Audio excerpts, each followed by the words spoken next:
Agora são 19 horas e daqui a pouco nós vamos atualizar o número de casos de coronavírus aqui de Cascavel, que subiu, e também de Foz do Iguaçu, que também teve acréscimo. No início do jornal, nós falávamos sobre a declaração de estado de calamidade pública, de Cascavel, que foi aprovado. Agora, Amanda Guedes volta a falar ao vivo conosco, está ao vivo com o procurador-geral aqui do município para falar o que isso significa, o que esse estado de calamidade pública significa para nós, Amanda.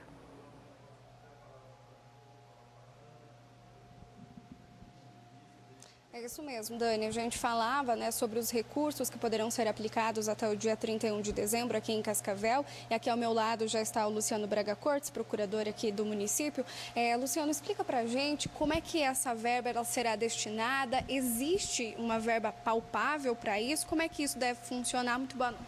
Boa noite. Bom, a princípio, esse estado de calamidade pública está previsto dentro da Lei de Responsabilidade Fiscal, e que você, ao obter esse decreto de calamidade pública, você consegue a suspensão de certas medidas da Lei de Responsabilidade Fiscal. Por exemplo, os municípios que estão dentro do seu índice prudencial, a folha de pagamento atinge esse índice prudencial, cessam algumas verbas, alguns repasses, cessam contratações e assim por diante.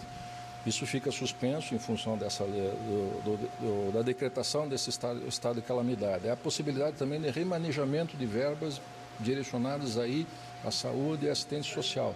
E é uma possibilidade também, com esse decreto de calamidade pública, que nós obtenhamos no governo federal, isso administrativamente, uma moratória em relação às dívidas que tenhamos com o governo federal.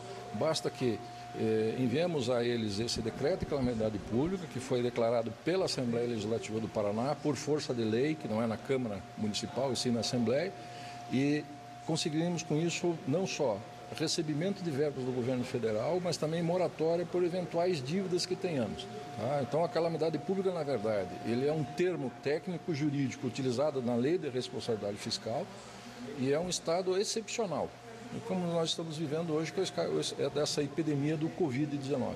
E esse valor ele seria destinado apenas para a Secretaria de Saúde, por exemplo, que a gente sabe que é uma pasta que está mais movimentada nesse período? Não, esse remanejamento de verbas ele vai depender da administração pública de cada local. Então, aqui, evidentemente, que a Secretaria de Saúde e a Secretaria de Assistência Social terão uma destinação de verbas maiores do que estavam previstas, serão remanejados de outros setores para que nós possamos dar conta e atacar adequadamente essa epidemia, que a população não sofra os efeitos danosos que podem ser causados por essa epidemia. Então, na verdade, é uma maior maleabilidade em relação a essas verbas, que esse decreto de emergência e calamidade pública que nós obtivemos hoje, primeiro, se eu não me engano, no Paraná, nos proporcionará.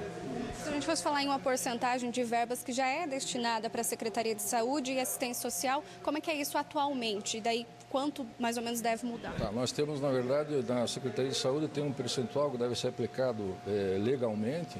Nós temos o orçamento que eu recebi de 325 milhões que são aplicados na Secretaria de Saúde no ano, que é a previsão orçamentária. Disso existem recursos estaduais e recursos federais, que provavelmente isso haja uma diminuição em função dessa epidemia, e você consegue direcionar outras verbas de outros locais, aí ao secretário de administração, ao secretário de gestão, que pode responder mais adequadamente, mas fica a critério do administrador. O prefeito municipal, diante das necessidades, faz esse remanejamento e suspende algumas medidas que estariam previstas dentro da Lei de Responsabilidade Fiscal e possibilita daí maior facilidade para você conseguir o remanejamento dessas verbas. E aí essa verba pode ser aplicada até o final do ano? Nós estamos nesse estado de calamidade pública até o dia 31 de dezembro. Tá? Por que disso? Porque a Lei de Responsabilidade Fiscal fixa esse limite. Então, nós estamos simplesmente aderindo àquilo que diz a legislação. Tá certo. Doutor, muito obrigado pelas suas informações. Então, essas são as informações de momento. Dani, volto contigo no estúdio. Obrigada, Amanda. Daqui a pouco você volta, inclusive, para falar de outro assunto aqui no Jornal Tarobá, segunda edição. E essa entrevista você confere lá no nosso portal tarobanews.com se restou alguma dúvida com relação a esse estado que Cascavel entra agora, estado de calamidade pública por conta do Covid-19.